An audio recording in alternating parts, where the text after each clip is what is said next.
So before we start today's episode properly, something very, very sad woke us both up this morning, didn't it? And Kels, this is actually a very sad day for you, wasn't it? We've had a little cry. Well, you've had a little cry, haven't you? I've had a cry. I've got it all out. Those that know me know that I hate crying so much. I made her cry. I forced it on her. I gave her a cuddle and she just couldn't resist a little sob into my shoulders. But we woke up to the sad news that Liam Payne's died. And you knew him, didn't you, Kels? You were friends and he was with you. Well, he was good friends with Tom. He was at Tom's funeral, was he? Yeah.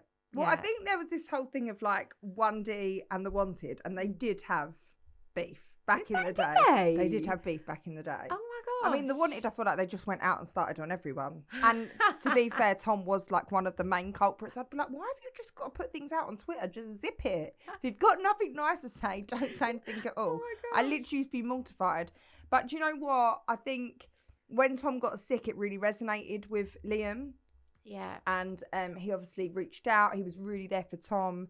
And we did this whole massive gig for Stand Up to Cancer, which we raised like over £1 million. And Liam actually came and performed at that. Oh, did he? Then when Tom passed, Liam came to Tom's funeral. And do you know what I mean? Do you know when you think someone, you're a good soul? Like he didn't need to come to Tom's funeral. No. He felt that he needed to be there. Yeah. He was so supportive. And then he always used to reach out to me. He'd be like, Kels, I can see that you're doing so well. He always checked in. Yeah. Well, we were just saying as well before, weren't we? It's so sad because like you've seen that side of him, which is a lovely, caring human, right?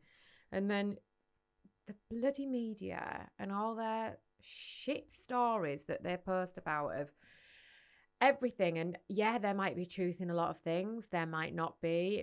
Things might be exaggerated. But like, it's just unfair. And you can see how easy it is for stories and rumours and gossip to send someone on a downward spiral. Oh, 100%. And this is what I don't get. So we had Caroline Flack and it was be kind, be kind. We've all got to be kind. Yeah.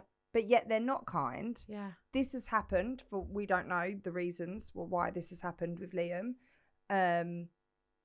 But now, like, you know, last week they were absolutely gunning Liam down. Yeah. And now this week, everybody's posting rest in peace Liam Payne, when last week they were probably, you know, ripping him to shreds. Yeah, it just really gets me. But you know, going through grief how I have, you know, Liam's 31. Yeah, like we lost Tom at 33. Like it's no age for either of them. No age, is it? He was still a young lad. Like that. It's just so sad. And you posted something today, didn't you? And it was like, and actually when I read it, I was like, oh God, I'm glad you posted that, because it was about grieving even if you didn't really know the person. Because when I woke up this morning, I felt really sad. And yeah, like obviously we went round Australia with the 1D boys because it was when McBusted were doing their thing and they were on tour with 1D. Oh really? Yeah. So we did a whole month in Australia with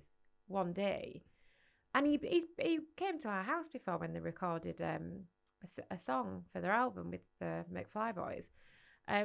But I didn't know him well, but still this morning I was like, oh God, that's awful. Like, it's just horrible, isn't it? It's horrible. And for me, this morning has really resonated because you know, when I had to put the news out about Tom, you know, it was just such a surreal experience for me because I had to actually come up with like basically a press release of what I was going to say and what I was going to do, and we were counting down like the hours when this was going to go out, and it was just I was so numb to the world, and obviously I didn't really want to face it. Yeah. But I remember like even now people come up to me and go, oh, Tom's death really affected me. It really affected me. But I feel really affected by this because I feel like I'm on the outside. Yeah, you can see it from a different angle about how everyone felt towards Tom. Yeah. So, but at the time when everyone was like, you know, doing posts and things, going, oh, like, you know, we're so sad Tom's died, that didn't really know him.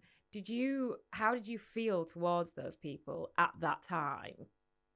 Do you know what? I think in this world, I think love can conquer anything. And I think it was that love. I felt so much love, and I felt like, oh my God, everyone loved Tom as much as I did. Yeah. So it was quite like a comforting thing for you. And I think for Liam's family, it will be that. It's so tragic. And how do you get over it? You don't. No. That is it. I'm living with grief. I am literally, almost 3 years next year. Yeah.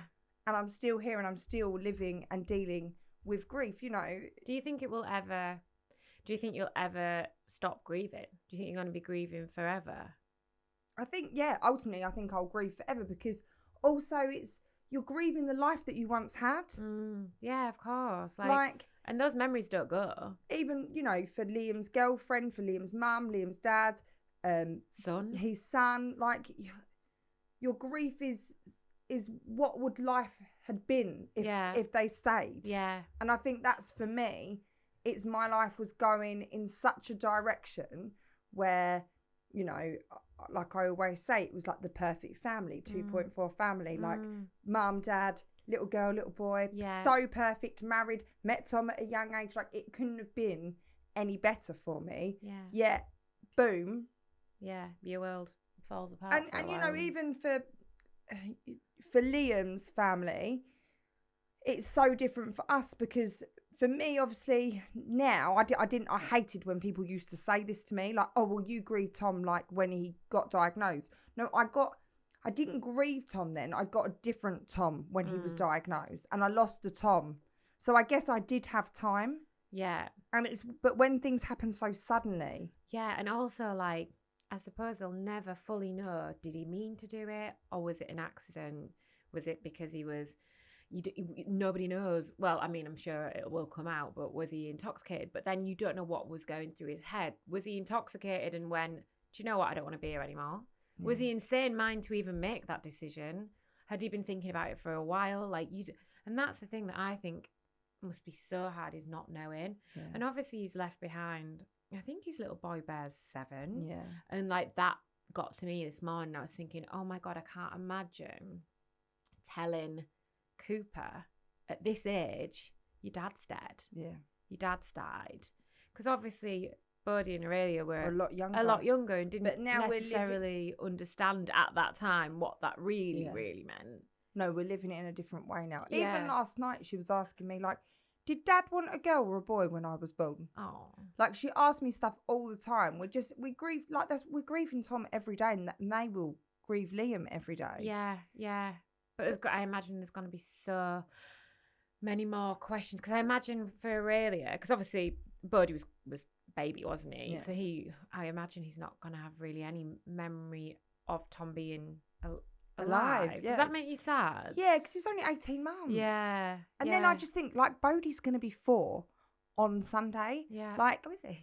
George, 4 years of my life. Yeah. Like, 4 years. Like, that is such a long time, but such a short time when they're only 4. Yeah. But you're like, my life for the past 4 years has changed so drastically. Oh, I mean, massively so, Kels. Like, in every sense of the word. Every sense, every aspect. Like, it is crazy. But bringing it back to Bear, I mean, he's 7. It's how Cheryl's gonna deal with it, how you deal with grief, and I've had to learn really on the job. Yeah, absolutely. We should probably do an episode. Actually, you should do the episode with. I wonder whether you can get we can get a grief expert on, because I bet there's a lot of listeners that a lot more than you realise that are navigating grief, even like the loss of like a grandparent. Like, I am dreading the day when a grandparent dies, because I have no idea. Like, that's brand new. That's something that you don't often navigate in life, on the parenting side of things, until it eventually happens. But you have no idea how to deal with that. And also, I think it is all age dependent too, which I know it shouldn't be. But like, when my grandma died, she was in her 90s. So I was like, she had a fantastic life in her 90s. Yeah. But we lost my granddad. So Tom died in the March. We lost my granddad in the December. Oh, God. But my family, obviously, we all know, the listeners all know how close we all are. Yeah, like, Bodhi used to spend every Thursday with my granddad at my nan and granddad's. Right, yeah. So they had to deal with that the same year as losing their dad. Yeah, it's a lot, isn't it? Yeah. it's a hell of a lot. But yeah, well, our thoughts are obviously with, Liam's family And Bear. and Bear. Yeah, and I hope you're all right, Kels.